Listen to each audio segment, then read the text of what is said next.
네, 안녕하세요. LS증권의 염승환 이사입니다. 최근 저를 사칭하는 여러 유튜브 방송이나 카카오톡 채널들이 상당히 많은데요.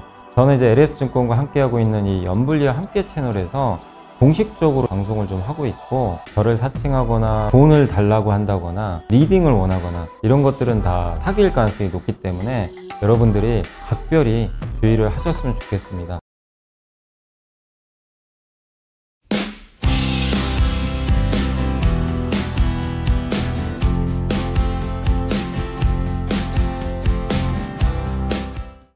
네, 안녕하세요. 염승환 이사입니다. 자, 오늘 2024년 7월 30일 시장 함께 읽기 시작하겠습니다. 이제 장이 좀 끝났고 조금 시간이 지났는데, 자, 오늘은 이렇게 뭐 사실 이 내용 자체는 아주 많은 편은 아니지만 좀 정리해드리고, 어제 제가 보니까 공시 얘기를 안 했더라고요. 깜빡하고. 그래서 공시 한번 더 말씀드리고, 오늘 뭐 증시가 또 안 좋아가지고 좀 답답하긴 했는데, 왜 하이닉스가 오늘 좀 많이 빠졌잖아요. 그러니까 그런 이유도 좀 설명해 드리겠습니다. 일단 이제 그 미국 증시 좀 설명드리고, 바이오 ETF 우리나라에 한 4개 정도 이제 상장이 좀 돼 있는데, 그거를 물론 이제 저도 시간이 좀 되면 제가 직접 타이핑해도 되는데, 그 텔레그램 운영하시는 분 중에 이제 김찰저 님이라는 분이 또 감사하게도 이렇게 엑셀로 만드셨더라고요. 그래서 그걸 좀 캡처를 좀 했으니까 한번 잠깐 소개를 좀 해드리고, 그리고 이제 엔비디아가 좀 주도권 이탈되는 거 아니냐, 이런 좀 기사들이 좀 오늘 많은 것 같아요. 그것 좀 설명해드리고, 요새 리츠도 괜찮죠. 그러니까 우리가 이제 보통 금리 내려가면 바이오, 건설, 증권을 많이 보는데, 사실 리츠도 굉장한 수혜죠. 예, 금리 오르면 또 반대고, 그래서 그동안 되게 안 좋았는데 요즘에 이제 리츠도 좀 올라가고 있다, 이런 내용이고요. 그 다음에 한국항공우주 실적 발표가 있었고, 하나오션, 그리고 엔터주, 오늘은 좀 엔터주가 괜찮았는데 엔터에 관련된 내용하고요. 정유화학 이클리, 요건 이제 정유화학 태양광 관련된 내용이고, 그 다음에 이제 주요 투자 전략들 이렇게 설명을 해 드리도록 하겠습니다. 자, 먼저 이제 미국 증시인데, 미국은 오늘 혼조세로 끝났고요. 빅테크 실적 발표와 이제 FMC 등을 앞두고 변동성이 조금 축소가 됐고요. 뚜렷한 이슈는 없었습니다. 그리고 개별 기업 장세가 좀 펼쳐졌다라고 보시면 될 것 같아요. 중국의 원유 수입이 상반기에 11%나 감소했다는 이런 소식이 좀 있었고, 그러면서 그 국제유가가 오늘 좀 빠졌습니다.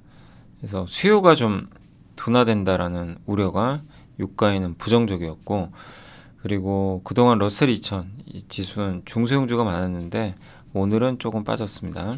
그리고 이제 금리 인하가 계속 다가오다 보니까 채권 금리가 많이 떨어졌어요. 우리나라도 금리가 요새 떨어지고 있죠. 미국의 10년물 금리가 4.1%대까지 떨어졌고, 일각에선 3%대까지 가는 거 아니냐, 이런 얘기도 나오고 있습니다. 그리고 금리 인하 이제 기대감이 좀 올라가다 보니까 요즘에 채권 투자를 많이들 하시죠. 그래서 미국에서도 채권 ETF 쪽으로 자금이 올해 누적으로 $1,500 정도 순유입이 됐다고 합니다. 블랙록의 링 리더 이제 글로벌 채권 CIO는 이제 사람들이 현금에서 채권으로 옮겨가는 걸 보고 있다. 그러니까 채권의 황금기가 도래한 거 아니냐. 왜냐하면 이제 금리를 연준이 낮출 거니까요. 그리고 일각에서는 9월달 금리 인하 전망을 하지만, 그러니까 대부분은 일각에선 7월 인하도 가능하다, 뭐 이런 얘기도 나오는 것 같습니다. 왜냐하면 실업률이 좀 급증할 가능성이 있다고 보고 있기 때문에 7월에 낮춰야 된다, 이런 의견도 있고요. 근데 골드만삭스는 어쨌든 실업률이 좀 증가하고 있지만, 오르고 있지만 경기 침체 아니다. 왜냐하면 해고율이 낮고 연준의 금리 인하 여력이 굉장히 높죠. 금리가 높기 때문에 그만큼 낮출 여력이 많아요. 또 최근에 이민자가 이게 그 실업 상태로 가는 경우들이 많은데, 뭐 이런 부분들은 일시적 요인이다, 이렇게 보고 있는 것 같습니다. 그래서 전체적으로 실업률이 증가해도 이게 뭐 구조적인 건 아니니까 경기 침체 가능성은 높지 않다, 이렇게 분석을 하고 있다라고 보시면 좋을 것 같습니다. 그래서 미국 증시는 좀 이런 좀 흐름이 있었고, 특징주로는 테슬라가 오늘 5% 올랐고요. 이제 모건 스탠리가 좋은 보고서를 썼어요. 자동차 반도체 기업 중에 온세미가, 저는 오늘 사실 에코프로 BM이나 그 LG엔소 오른 배경도 이 온세미 때문이라고 보는 이유 중에 하나가 자동차 반도체 기업인데 계속 안 좋았거든요. 근데 오늘도 실적이 좋았던 건 아니에요. 근데 이제 3분기 전망을 했는데 이제 좀 바닥은 지나가는 것 같다. 그러니까 차량용 반도체 만드는 기업이니까. 그래서 그런 좀 부분이 나오면서 오늘 시간의 거래에서 주가가, 그러니까 오늘 주가가 장중에 급등을 했습니다. 그래서 이 기업의 이제 향후 전망이 이제 최악은 지나갔다. 자동차 더 나쁠 것 같지는 않은데 이게 이제 전기차에도 조금 긍정적으로 전해지지 않았나 이런 좀 생각은 하고 있거든요.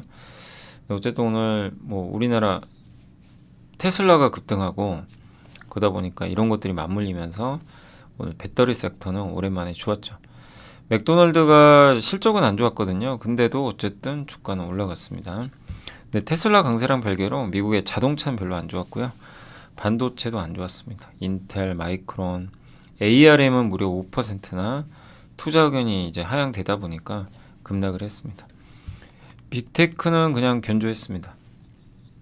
그래서 미국 증시는 대체적으로 좀 혼조세였어요. 예. 근데 반도체는 안 좋았던 거죠.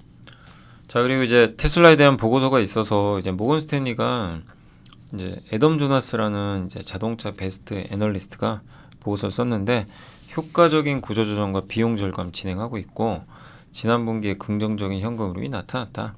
그리고 전기차 계획도 재조정하고 있고 그러면서 입지가 강화되는 모습 같다. 그리고 중국 리스크는 잘 통제가 되고 있대요. 그리고 서비스와 에너지 부분이 전망이 좋다. AI와 자율주행 옵션이 이제 완전 자율주행 옵션이죠. 요게 이제 자율주행 자동차를 넘어서 상당한 기회를 줄 것 같다. 이렇게 분석을 했다고 합니다. 그래서 포드를 제끼고 포드를 빼고 이제 테슬라를 자동차 탑픽으로 올렸다고 합니다. 테슬라가 지난주에 자율주행 12.5.1 버전을 배포를 했는데 여기서 이제 파이퍼 센틀러에서 눈치만 보지 말고 주식 사라 이런 보고서를 냈다고 하고요. 이번 업데이트 너무 좋다. 예. 그러니까 로보택시 행사가 10월에 열리겠죠. 그걸 개최하는 게 뭐 전기차가 안 되니까 이거 가리기 위한 거 아니냐? 이게 아니다. 예. 어쨌든 이 완전 자율주행 옵션이 들어가면서 2030년까지 이 채택률이 많이 올라갈 거고 누구도 이 FSD 그러니까 테슬라 차에 저 완전 자율주행이 기능이 없는 차는 구매하지 않을 것 같다. 극찬을 좀 했는데 비판적인 시각도 있어요. 밸런스는 뭐 일단 9월 말까지 모델 Y를 구매를 하면 금리를 좀 낮게 적용을 해주는 거죠. 그래서 인센티브는 판매 둔화의 또 다른 신호다. 그러니까 아니 오죽하면 저렇게 금리까지 낮춰주겠냐. 차가 안 팔린다는 얘기 아니냐. 이렇게 좀 비판적으로 보고 있는 것 같습니다. 이제 이런 내용도 있고요. 예. 그리고 중립 의견도 또 있었는데 그 트루이스트의 윌리엄 스테인 애널리스트가 보고서를 썼나 봐요. 직접 시승을 해보고 그러니까 와 진짜 최고다. FSD 완전 자율주행 기능은 놀랍다. 하지만 자율성을 해결하는 데는 근접하지도 못했다. 그러니까 이것만 가지고 뭐 안 된다 이런 느낌 같아요. 그래서 약간 좀 서로 다른 의견들도 있는데 중요한 건 어쨌든 주가 올라가고 있어요. 긍정적인 뉴스에 더 반응을 한다는 건 테슬라에 대해서는 좀 시장 분위기가 확실히 좋은 쪽으로 보는 것 같습니다. 그러나 언제든지 막 급등락하니까 테슬라는 항상 변동성을 주의하시고 테슬라는 항상 안 좋을 때 사는 게 좋았던 것 같아요. 결과론적으로는 예. 뭐 좋을 때 이렇게 쫓아가면 결과 안 좋았고 어쨌든 최근에는 이런 이제 오늘은 모건 스탠리의 좋은 보고서가 역할을 해줬고 맥도날드 실적 안 좋습니다. 근데 주가 올랐어요. 왜 올랐을까요? 예. 그러니까 뭐라고 했냐면 CEO가 그러니까 담당자가 연초부터 소비자들이 신중해지고 있다. 저소득층이 더 그렇다. 지금에선 소비 압력이 더 광범위해지고 깊어졌다. 소비가 둔화되고 있다는 걸 언급을 해버렸어요. 근데 왜 좋았냐면 $5짜리 저가 센터를 내놨는데 그게 잘 돼요. 그래서 계속 그걸 하겠다는 거 합니다. 그러면은 저가 제품은 잘 팔리고 가격을 올리면 안 팔려요. 소비가 좋은 게 아니죠. 그런 걸 얘기를 했고 가전제품에서 월플도 실적이 좀 실망스러웠다고 합니다. 여기 CEO가 많은 소비자가 경험하는 이자율, 그러니까 금리가 주택 구매와 이사를 억제하고 있다. 가전제품은 보통 이사할 때 많이 팔리거든요. 그러니까 거래가 많이 늘어야 되는데 금리가 이렇게 모기지 금리가 높기 때문에 잘 안 된다고 얘기를 한 것 같아요. 그래서 금리 인하 한 번 안 되고 모기지 금리가 5%대로 떨어져야 된대요. 지금 현재 6.82% 정도 되거든요. 그러니까 이 금리가 떨어져야 된다. 그때까지는 좀 가전도 만만치는 않을 것 같다. 이런 좀 내용의 그 언급들이 있었다고 합니다. 한마디로 지금 이제 미국의 기업들의 실적을 보면 뭐 가전도 그렇고 좀 소비가 둔화되고 있어요. 저 먹는 것도 마찬가지고. 그동안 아주 좋았던 이 소비들이 미국에선 조금씩 꺾이고 있다라는 게 드러난 부분인 것 같습니다. 자, 그리고 이제 미국의 그러니까 주요 기업들의 일정인데, 이제 물론 오늘 그 삼성 SDI는 실적 발표했고요. 오늘 저녁에 미국의 6월 구인 이직 지수, 제가 요거는 아침에 적다 보니까 요걸 그대로 놨던 것 같습니다. 이거 이미 발표했고, 마이크로소프트, AMD, 스타벅스, 퍼스트솔라 이제 이런 기업들이 미국에서 오늘 실적 발표하니까 좀 주목하시면 되겠고, 마이크로소프트가 제일 중요하겠죠. 자, 그리고 요즘에 바이오가 좋은데, 저번에도 이제 사실 우리가 바이오를 공부하기 되게 어렵잖아요. 막 기업도 어렵고 하니까 제일 좋은 거는 ETF예요.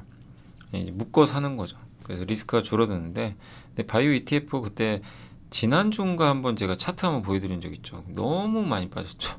아예 주가 그냥 바닥이 있었던 것 같은데, 최근에 좀 올라가고 있지만, 바이오가 그러니까 만약 이런 거죠. 여러분들이 바이오를 좋게 생각하신다면, 기업은 모르겠고, 그러면 저렇게 ETF 투자하시는 것도 하나의 이제 선택이죠. 근데 요 김철철라는 분이 아주 잘 정리해 주셨고, 그래서 이런 코엑트, 타임폴리아, 타이거, 코덱스, 여기 이런 그 타이거나 코덱스나 이런데 뭐 타임폴리아 이렇게 홈페이지 들어가시잖아요. 자산운용사 다 나옵니다. 기업들은 그거 참고하시면 되겠고, 일단 이렇게 구성이 되어 있고요.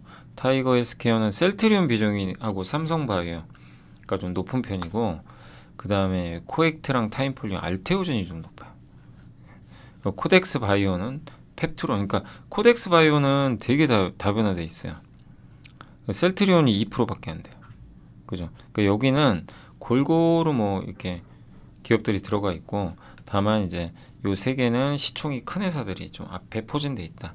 그러니까 시총 큰 거냐, 고른 거냐, 요거에 대한 이제 선택인 것 같아요. 그래서 각각에 한번 보시고 여러분들이 뭐 선택을 해보시는 것도 좋을 것 같습니다. 그러니까 요건 뭐냐면, 내가 바이오를 선택하기 어려운 분들한테 좀 요 네 가지 중에 한번 선택하시는 것도 괜찮다, 이렇게 보여지고요. 자, 그리고 이제 오늘 우리나라 증시가 좀 안 좋았던 이유 중에 하나가 이것 때문이라고 생각을 하거든요. 뭐냐면 오늘 이제 하이닉스가 많이 빠졌는데, 텐스 토렌트라고 이제 옛날에 테슬라 자율주행 칩도 만들었던 굉장히 유명한 그 반도체 설계하는 분이 따로 나와서 회사를 하나 차렸죠. 근데 여기서 자체 칩을 개발했는데 이름이 워멀이고요. 여기는 그러니까 AI 반도체예요. 반도체인데 뭐가 다르냐면 HBM을 쓰질 않고 GDDR6, 그러니까 기존의 메모리 DDR6라는 이제 반도체를 씁니다. 범용 반도체 같은 거죠. HBM이 아니고. 근데 이걸 사용을 했는데 성능은 당연히 떨어지죠. 엔비디아랑 비교할 건 아니지만 가격이 월등이서요. 그러니까 이제 맞춤형으로 만들어주고, 그리고 엔비디아 칩을 원치 않는 회사도 있단 말이에요. 너무 비싸니까. 나는 이 정도 좀 중저가 성능 원하는데, 이게 지금 보니까 엔비디아 거 안 사면 방법이 없는데, 저런 텐스토렌트 같은 기업들이 나와서 그런 걸 맞춰주면 가격이 싼 이걸 구매할 가능성이 있는 거죠. 근데 이거는 HBM을 안 쓰니까 하이닉스한테는 좀 좋은 게 아니죠. 근데 물론 아직은 이게 대중화된 건 아니고요. 근데 이제 앞으로 시장이 좀 이제 걱정하는 건 뭐냐면, 이런 칩들이 계속 나오지 않을까. 그러니까 엔비디아만 의존하다가, 그러면 뭐 삼성 파운드리는 좋아요. 왜냐면 텐스토렌트 이 워머를 삼성이 만드는지는 몰라요. 근데 텐스토렌트의 그 반도체 있잖아요. 요거를 4나노 공정에서 삼성이 수주를 받았다고 했거든요, 예전에. 그러니까 이 제품은 아닌 것 같은데 기존 제품을 지금 아마 4나노 수주 받아서 생산하는 걸로 알려져는 있습니다. 근데 이 제품은 확인이 안 돼요. 이걸 삼성이 줬는지는. 어쨌든 텐스토렌트가 저렇게 나오면 삼성한테는 유리한 거죠. 파운드리가 또 있으니까. 그래서 이런 뉴스가 좀 있었고, 아마 이게 그래서 조금 이제 요즘에 뭐 이게 엄청난 악재라기보다는 하이닉스 심리가 워낙 안 좋으니까 막 일단 저런 게 생기면요 그냥 파는 거죠 사람들이. 예. 안 좋네 팔고 보자. 이게 좀 안 좋을 땐 작용을 하죠. 그 애플이 인텔리전스 학습, 그러니까 애플 AI죠. 아이폰에 들어가는 AI에 그 학습을 할 거 아니에요. 거기에 구글 반도체를 쓰겠다는 논문이 공개가 됐다고 합니다. 예. 근데 사실 이거는 이미 6월 10일 날 애플이 세계 개발자회의에서도 얘기를 했던 건데 새로운 건 아니에요. 아니라고 하는데 이번에 또 논문이 공개됐는데 거기에 구글이가 쓴 게 아니라 TPU. 근데 사실 저 TPU는 구글일 거거든요. 구글의 그러니까 AI 반도체예요. 맞추면. 예. 그 엔비디아랑 경쟁하는 제품이죠. 근데 여기에 구글의 자체 설계 칩이 장착된 클라우드 서버를 이용을 한다. 근데 이거는 하이닉스한테 또 안 좋은 게 엔비디아가 어쨌든 계속해서 수요가 늘고 이러면서 거기에 납품을 많이 하니까 거기에 HBM이 늘면 좋은데 지금 나온 두 가지 뉴스는 약간 그런 거에 대한 힘을 빼버리는 얘기다 보니까 주가가 좀 부진했던 것 같아요. 그래서 애플의 정책은 뭐냐면 뭐 인텔을 쓸 수도 있고 안 쓸 수도 있지만 어쨌든 지금 나오는 거면 그 엔비디아 거보다는 이제 좀 저렴한 제품, 가성비가 좋은 거를 고려를 하고 있는 것 같아요. 그러니까 엔비디아는 너무 비싸고 구글 칩을 활용한 클라우드 통해서 가격을 좀, 그러니까 엔비디아는 너무 비싸니까 저 구글 칩으로 만들어진 클라우드 있죠. 구글은 클라우드 사업 하잖아요. 그러니까 구글 칩을 활용한 클라우드 통해서 가격을 줄이겠다. 예. 그렇게 해서 애플 인텔리전스를 훈련시키겠다. 이렇게 좀 나오는 것 같아요. 그러면 이거 엔비디아가 필요 없나? 이제 약간 이런 느낌들. 예. 그래서 이런 것들이 약간의 우려로 작용을 했는데, 그러나 이게 예전에도 이미 한 번은 나왔던 내용이고 또 엔비디아 칩은 여전히 필요하긴 하거든요. 한데 그 균열이 이제 점점 조금 깨지지 않을까 이런 걱정들을 좀 하고 있는 것 같아요. 명확하진 않아요 사실. 근데 이 흐름은 분명히 언젠가 옵니다. 영원히 엔비디아 거만 쓸 수는 없어요. 이제 다 자체 칩을 만드니까. 저는 그래서 삼성한테 기회가 많이 올 거라고 생각을 하는 게, 각자 자체 칩을 만들기 시작하면 삼성 파운드리가 어쨌든 수주를 받을 확률이 높아져요. 그럼 거기에 들어간 디자인 하우스도 덩달아 좋아지는 건데, 근데 아직 그게 안 열렸어요 아직까지. 예, 시간이 좀 걸리죠. 근데 어쨌든 그럴 시기가 다가오고는 있다. 조금씩은 이렇게 좀 봐야 될 것 같고, 워낙 반도체 심리가 안 좋으니까 저런 뉴스에 그냥 시장은 민감하게 반응했다. 예, 아직은 너무 그걸 걱정할 단계가 아닌데 주가는 너무 좀 빨리 앞서가는 것 같아요. 디램 슈퍼사이클의 SK하이닉스 M16 생산량 늘린다. 그러니까 4분기부터 내년 말까지 2,000사업장 중심으로 디램 생산 능력을 대폭 끌어올린다고 합니다. 그래서 월 7만 장 이상의 생산 설비를 구축을 하고요. 올 4분기부터 내년 말까지 최신 제품을 만들죠. 5세대.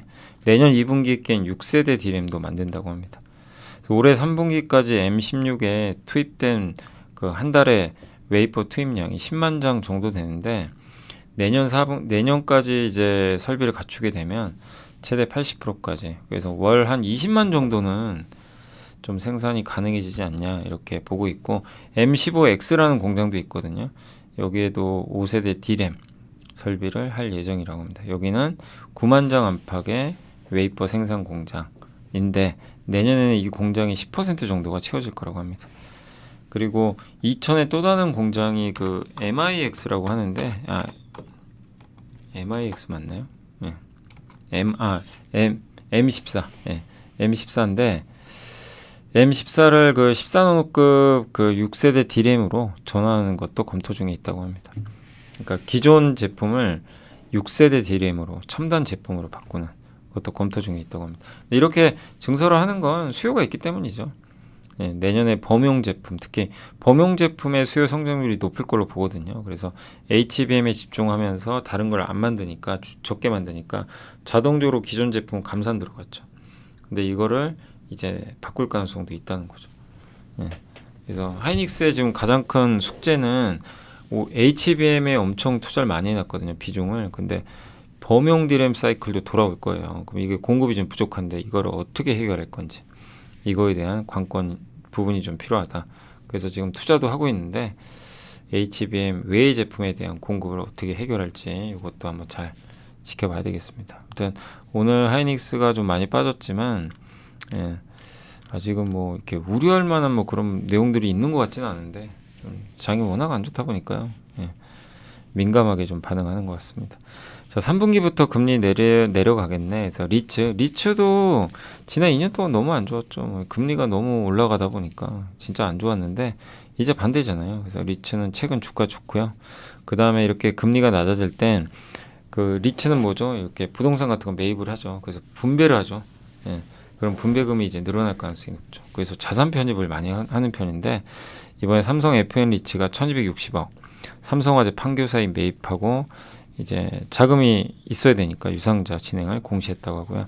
하나 리츠, 코랑코 라이프 리츠, 인프라 리츠, 신한 알파 리츠, 이게 알파 리츠죠.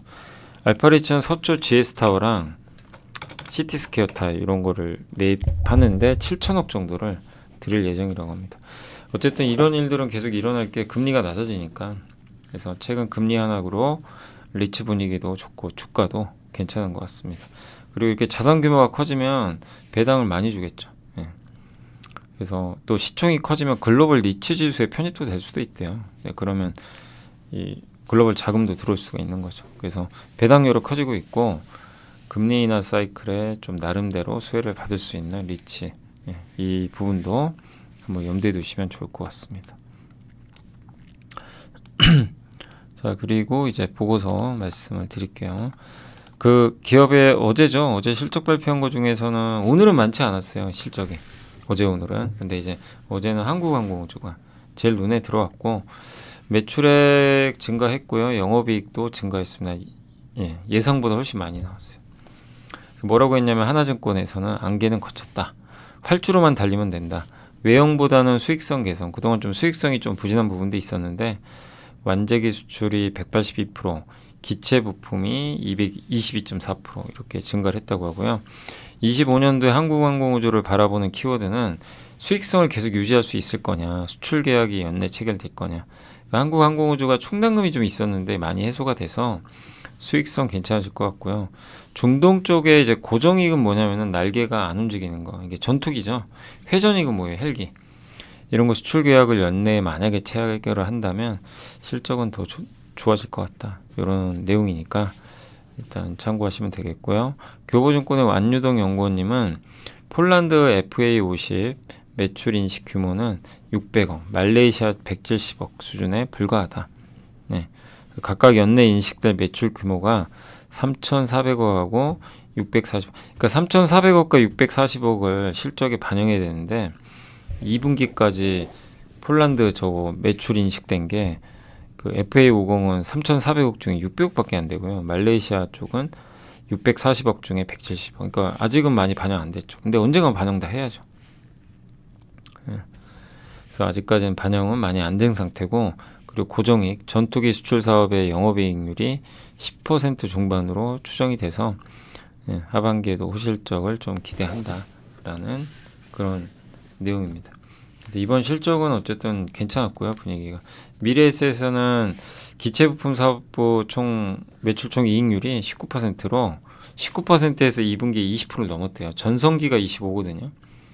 그러니까 수익성이 확실히 좋아진 건 맞아요. 그러니까 이번 실적은 뭐 성장이나 이거보다도 그동안 수익성이 안 좋았는데 그 수익성을 올린 게 증명이 돼. 그러니까 수익성이 좋아진 그런 이제 실적 발표했다라고 보시면 될 것 같습니다. 근데 한 가지 아쉬운 건 미국의 해군 훈련기 여기에 이제 훈련기 납품을 하는 게 있어요. 굉장히 커요 시장 규모가. 근데 이게 연기됐어요. 26년에서 28년으로. 네, 그 약간 그런 그 훈련기 누구로 채택할지 모르지만 요 선정 시기가 2년 밀린 거는 조금 아쉽긴 하다. 이렇게 보시면 되겠고요. 하나오션이 조선 중에 유일하게 못 갔죠.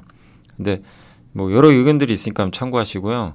강경태 남채민 연구원이면 지금 사야 될 때다 이렇게 보고 있고 2분기 적자 시장 흑자 기대 있지만 그다음에 생산 공정 차질이 있었어요. 그래서 1,400억 정도 손실 반영이 있었습니다.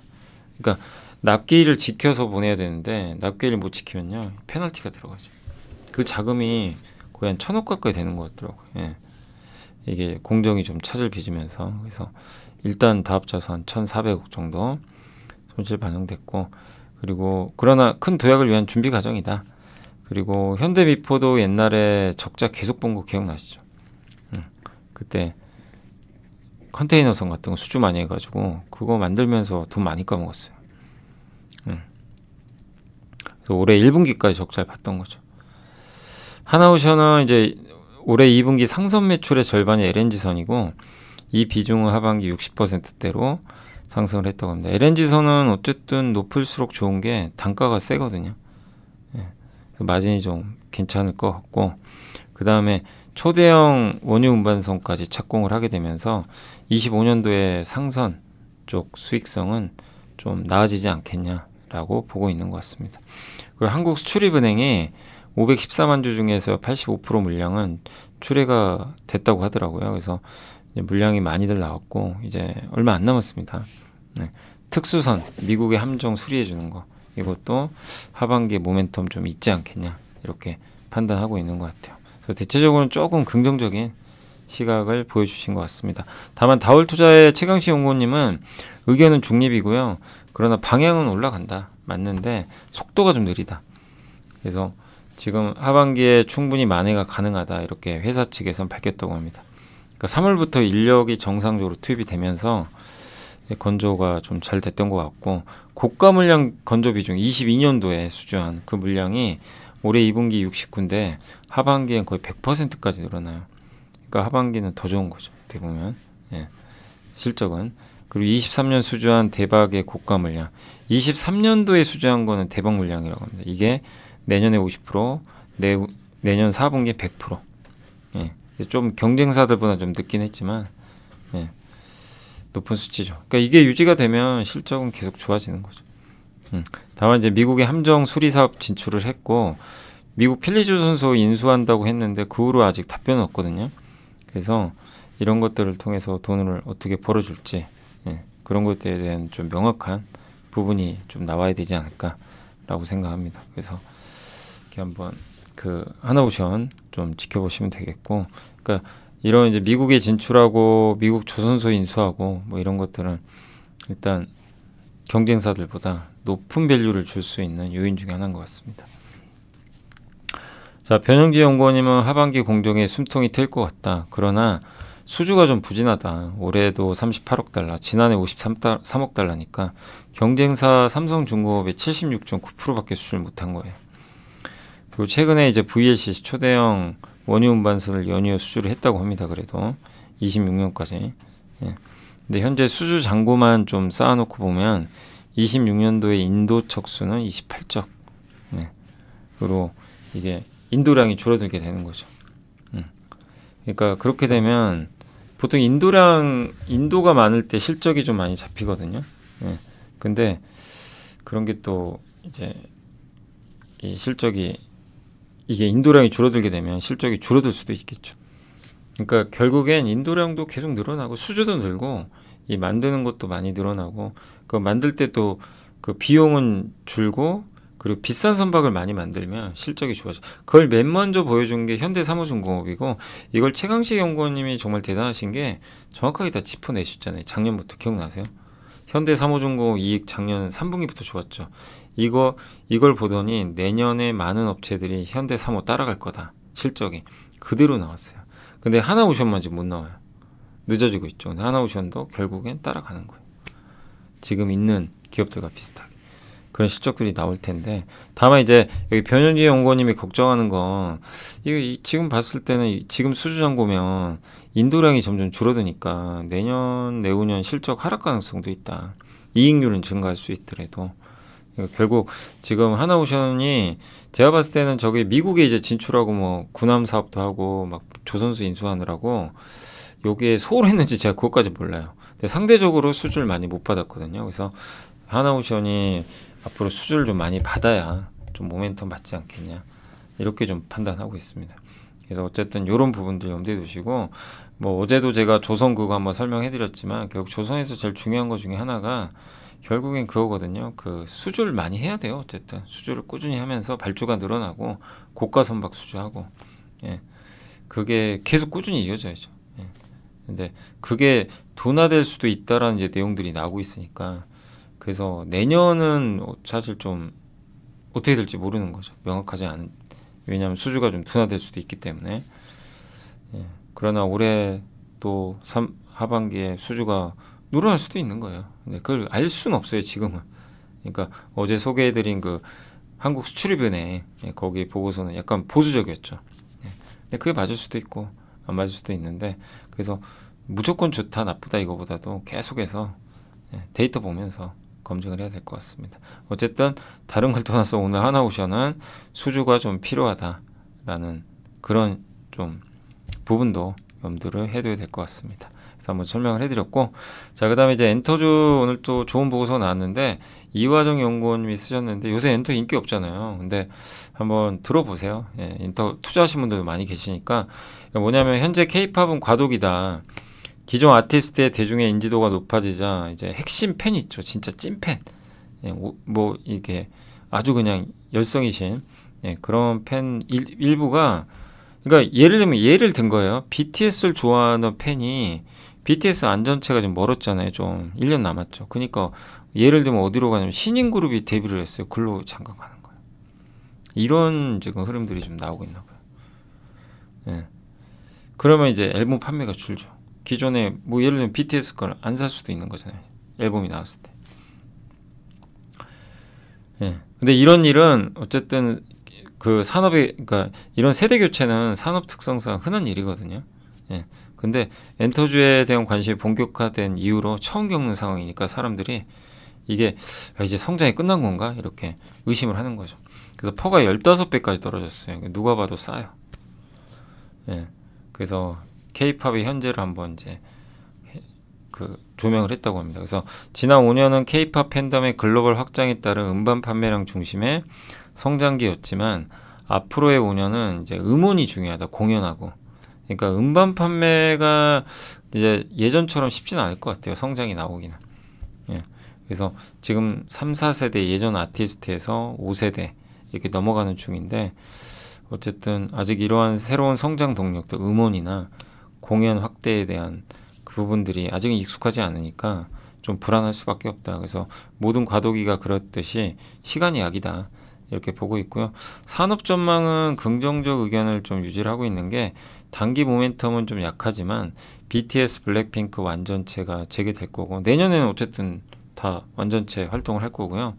팬덤 플랫폼 유료화, 그러니까 이제 위버스 같은 거 이제 유료화하는 거죠. 그런 것들도 확실해지는 만큼 내년엔 좋다. 그래서 사실은 올해 4분기부터 좋다라는 의견들이 많아요. 실적은. 제 선호주는 하이브고요. 민희진 사건이 좀 있었지만, 예, 그 본업은 안정적이고 또 레이블별로 독립돼 있죠. 여러 이제 산하에 각각의 엔터사가 따로 있는 거죠. 그래서 이 사태가 다른 데로 전염이 안 되는 거죠. 보이넥스트도 투어스 아일리 하나의 하이브에다 속해 있는데, 하이브 밑에 독립기관들이 있어요. 거기 다 소속되니까 서로 간섭을 안 하는 거죠. 달라요, 서로. 근데 어쨌든 이런 일이 한 번은 발생할 수도 있었기 때문에 향후의 지배구조 개선이 더 중요할 것 같다, 이런 내용이고, 그 다음 지난 11월에 에스파, 스트레이키즈, 초동 앨범 뭐 이런 부분들이 각각 마이너스 60%, 마이너스 20%씩 막 급감도 하고, 근데 이번에 5월 에스파는 초동이 6% 올랐고 스트레이키즈는 또 감소했어요. 작년에 똑같이 감소했는데 왜 에스파는 반등하고 판매가, 스트레이키즈는 줄었냐 이거죠. 팬덤 규모와 인당 구매량 때문이에요. 인당 구매량은 작년에 중국 공동 구매에 꺾였죠. 중국에서 안 사니까 요즘에 정상화 됐는데, 그걸 보면 인당 구매량과 팬덤 규모거든요. 그러니까 인당 구매량은 좀 하향 조정화 됐다고 생각하면 팬덤이다.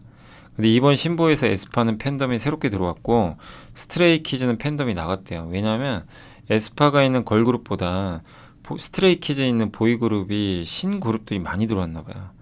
공백기 동안, 그러니까 앨범 발매 안 한 동안 경쟁자가 너무 많이 늘었대요. 그러니까 이제 스키즈가 공백기일 때 여기 팬덤이 신인으로 간 거죠, 일부. 네, 그런 부분을 좀 짚어준 것 같습니다. 그러니까 2020년에 BTS, 엑소, 팬더가 이탈하면서 그게 스트레이키즈, NCT로 넘어갔고, 스트레이키즈, NCT 팬덤이 다시 엔하이픈과 라이즈 팬덤으로 갔고, 예, 그러니까 이게 점으로 가는 기존 동력이라는 표현이 뭐 어떨지 모르겠지만, 어쨌든 기존의 아티스트에 실망할 게 아니라 떠오르는 새 동력이 많으면 메꿀 수 있다. 약간 이렇게 보는 것 같고요. 그리고 음반 판매는 확실히 준 건 맞아요. 그러나 내년엔 반등할 걸로 좀 보고 있고, 왜냐면 BTS랑 블랙핑크가 오니까요. 이제 대세는 스트리밍입니다. 글로벌 음원 시장 규모가 28.3조로 전체 시장이 70%나 돼요. 음원 시장이 굉장히 크죠. 미국은 스트리밍, 그중에 스트리밍 우리 듣는 거 있죠, 라이브로. 그게 18.5조나 되니까 글로벌 스트리밍의 74%가 미국입니다. 일본은 두 번째로 음악이 큰데 음악 시장이 음원 규모는 1조 원밖에 안 돼요. 일본은요 거의 음반 판매예요. 그리고 미국은 스트리밍, 음반보단 그냥 우리 뭐 멜론처럼 듣는 거 있죠. 그게 대세고. 그렇게 다른데 우리는 음반에 강했지만 한국도 이제 음원을 늘려야 됩니다. 그래서 우리나라도 그 K-팝 주요 4사의 합산 음악 매출이 1.7조인데 글로벌 음악 시장 규모의 4.5% 정도 되거든요. 예. 근데 음반 매출은 17.5나 돼요. 음악 시장이 4.5가 한국인데 그 중에서도 음반 매출은 17.5나 돼요. 그러니까 한마디로 앨범 판매를 우리는 정말 잘했던 거예요. 근데 음원은 1.8밖에 안 돼요. 그러니까 우리의 숙제는 글로벌로 나가려면 음원 시장이 우리 한국에 커져야 돼요. 우리 아티스트들 앨범만 커서는 안 되고. 예. 그래서 K-팝은 대세와 달리 음반 기여도가 너무 높은데 실제로 시장 그 전체 시장 음원이 더 큰 거죠. 근데 YG는 또 음원 비중이 높대요. 예. 코어 팬덤이 좀 약한 편이다 보니까 대중성이 많다는 얘기죠. 근데 핵심 팬덤은 좀 약한 거죠. 그래서 K-팝은 이제는 숙제는 음원 매출 올려야 된다. 그래서 스트리밍 많이 이게 늘어나야 된다. 그래서 쉽게 들릴 수 있고 영어 후렴구 3분 이내 짧은 이런 이제 노래들이 나와야 되고, 예. 그리고 24년 발매된 신보 중에 초동은 부진했지만 스트리밍은 그래도 성장을 하고 있대요. 스트레이키즈 신곡 그리고 르세라핌의 신곡도 어쨌든 스트리밍도 성장을 하고 있다고 합니다. 그러니까 대중성이 더 늘어나야 된다는 거죠. 그래서 스트리밍 수명도 굉장히 긴 편인 게 앨범보다 뭐 짧을 수도 있다고 보지만 작년에 나왔던 이제 K-팝 세븐이 아직도 스트리밍 많이 되고 있대요. 그래서 공연도 지금 활성화되고 있고 공연에선 빌보드 핫백 들어가면 성공할 확률이 높다고 합니다. 그래서 이걸 정리하고 싶은 건 뭐냐면 앨범 때 너무 걱정하지 마시고 앨범 이미 바닥 찍었고 다만 앨범에서 성장은 나오기가 예전처럼 쉽지가 않아요. 예. 그럼 결국엔 시장의 70%가 음원이죠. 그리고 스트리밍, 그것도 미국. 이걸 뚫어야 돼요. 여기서 이게 늘어나면 밸류가 올라갈 수 있다. 공연도 잘 되고. 그래서 내년이 중요해요. 내년에 BTS, 블랙핑크 오고 공연도 할 거고 또 이런 이제 K-팝 그룹들이 빌보드 핫백에 들어가고 그 다음에 스트리밍 횟수가 늘어나고 이러면 다시 주가는 복원되겠죠. 그러니까 그런 게 좀 확인될 때까지는 좀 시간은 걸려요. 그러나 바닥은 좀 찍은 것 같다. 그래서 저는 이제 엔터주는 지금은 나쁘게 볼 필요 없다. 예, 지금은 좀 잘 인내하는 음원을 좀 기대하면서 기다리는 구간인 것 같습니다. 자, 정유학 위칼리는 정유는 신규 설비도 가동이 많을 줄 알았더니 다행히 많지가 않대요. 그래서 우리나라 정유주한테 호재예요. 정제 마진 지진될 것 같고 석유화학 좋아요. 특히 타이어, 그러니까 타이어 쪽이 어디죠? 그 합성고무, 이제 금호석유 같은 고무 쪽이 여전히 좋다. 태양광도 어쨌든 지금 좋은 상황은 아니었지만 중국 업체들이 이제 미국에 증설 추진하는데 이건 못하게 막아야죠. 미국이. 야, 중국 너네 왜 미국에 공장 져? 이걸 막으면 이제 호재가 될 거고, 그리고 미국 시장 내에서 어쨌든 점유율은 생산 설비가 있는 업체, 대표적으로 미국의 퍼스트 솔라, 한국의 그 하나솔루션이 설비 갖고 있으니까 이런 업체들이 유리하지 않겠냐. 그리고 얼마 전에 인페이지 에너지라고 미국의 대표 태양광 회사가 주가가 좀 많이 올랐거든요. 그 실적에서 나온 건 뭐냐면 재고가 많이 줄었어요. 네. 그러니까 이런 거 보면 태양광도 어쨌든 좀 포기하지 마시고, 하나솔루션도 이번 실적 때문에 실망해서 주가 안 가지만 잘 좀 인내할 때가 아닌가. 이렇게 나쁘게 볼 만한 그런 상황은 아닙니다. 자, 그리고 주요 매크로 및 투자 전략 좀 간단히 말씀드리면 NH의 안기태 연구원님의 경제가 정치를 만나면 대중 관세 인상과 미국 금리 인상이 2018년 19년에 같이 나왔어요. 그래서 그때 어떻게 됐냐면 물가는 정체되고 수요가 좀 부진하니까 미국의 성장률은 떨어졌대요.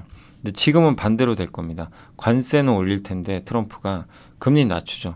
그럼 물가는 오르는데 GDP 성장률은 큰 영향이 없대요. 예.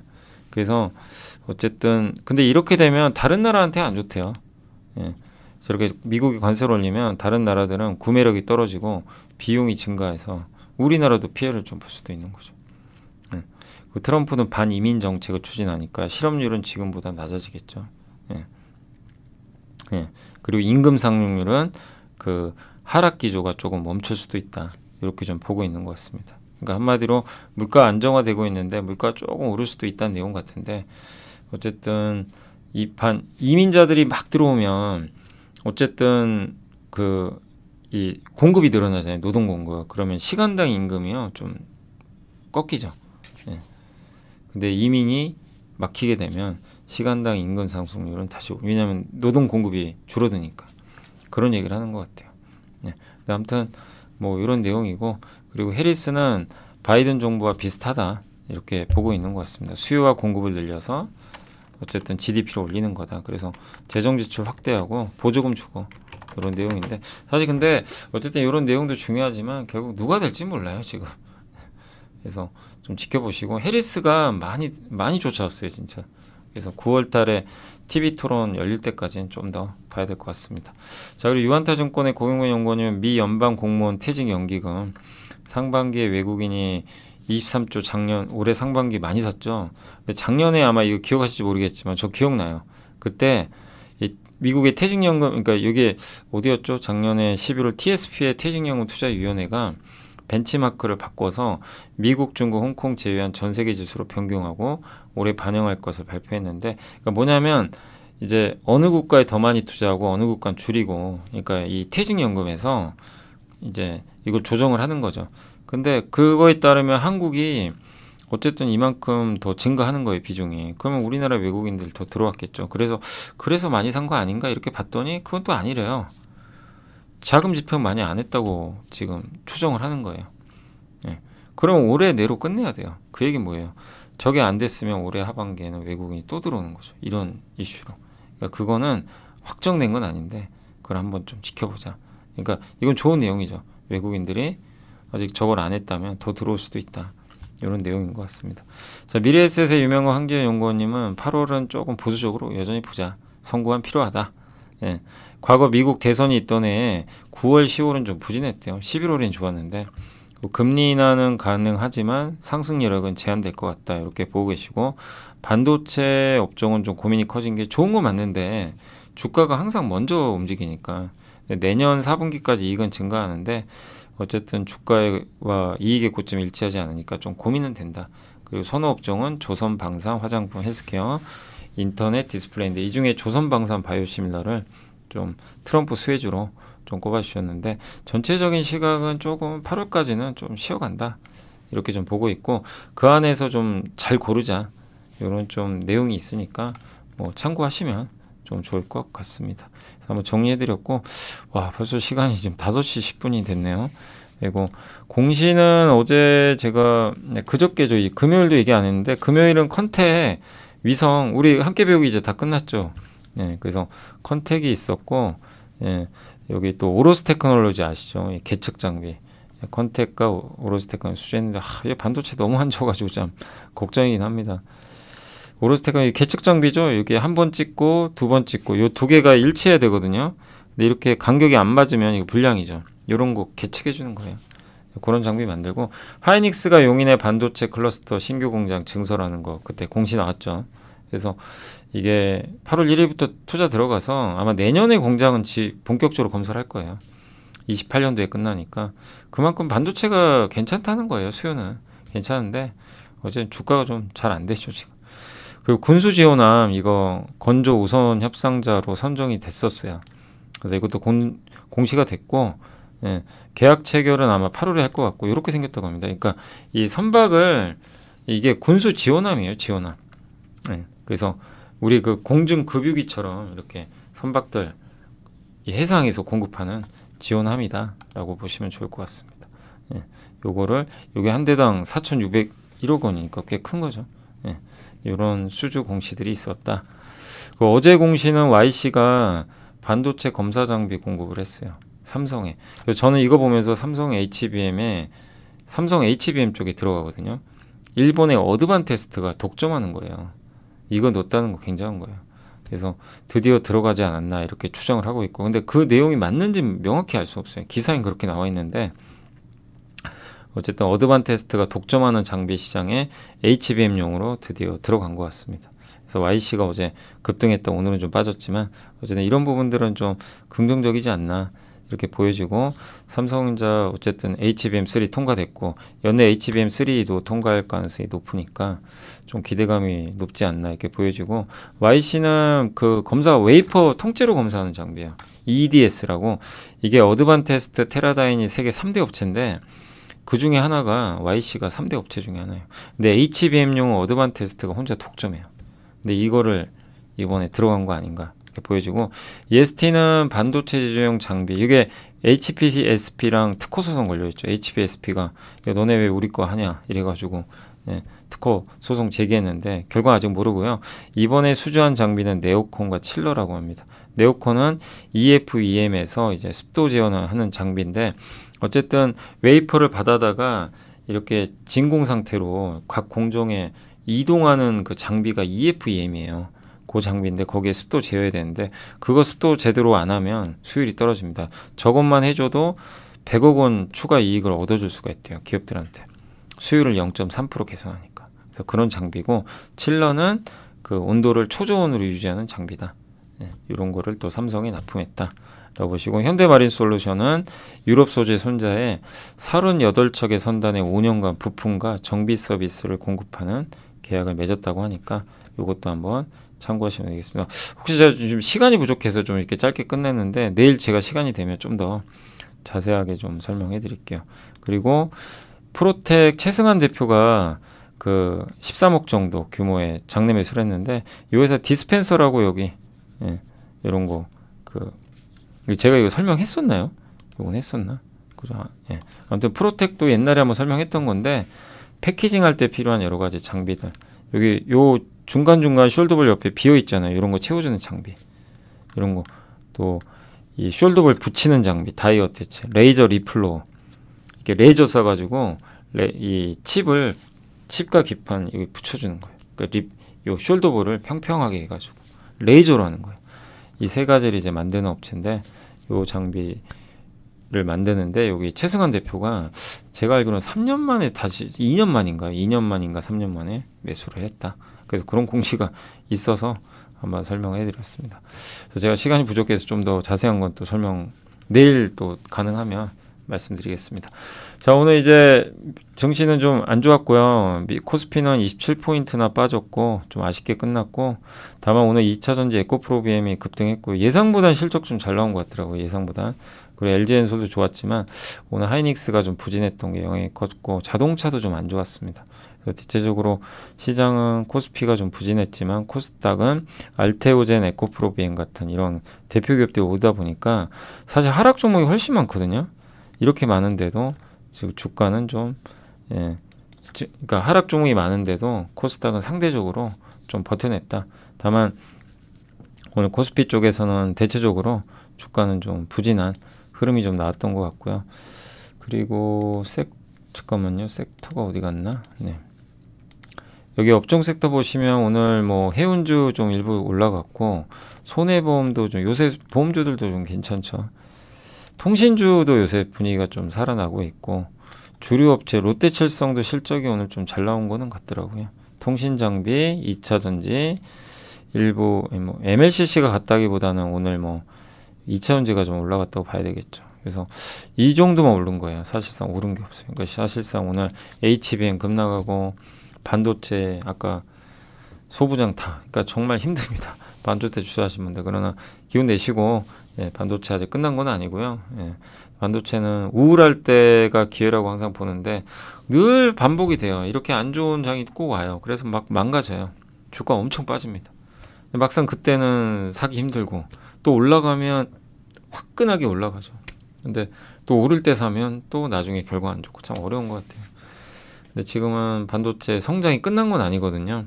그런 관점에서 주가 많이 빠졌기 때문에 지금은 도망가지 마시고 좀 잘 인내하시면 또 좋을 것 같습니다. 자, 아무튼 오늘 방송 여기서 마무리하도록 하겠고요. 예, 제가 전달해드린 내용이 좀 도움이 많이 되셨으면 좋겠습니다. 오늘 공시 조금 간단하게 설명했는데 좀 부족한 부분은 제가 내일 또 한 번 더 말씀드릴게요. 오늘 좀 지금 끝내야 돼가지고 죄송합니다. 자, 아무튼 내일 오전에 10시 10분에 라이브로 또 찾아뵙겠습니다. 감사합니다.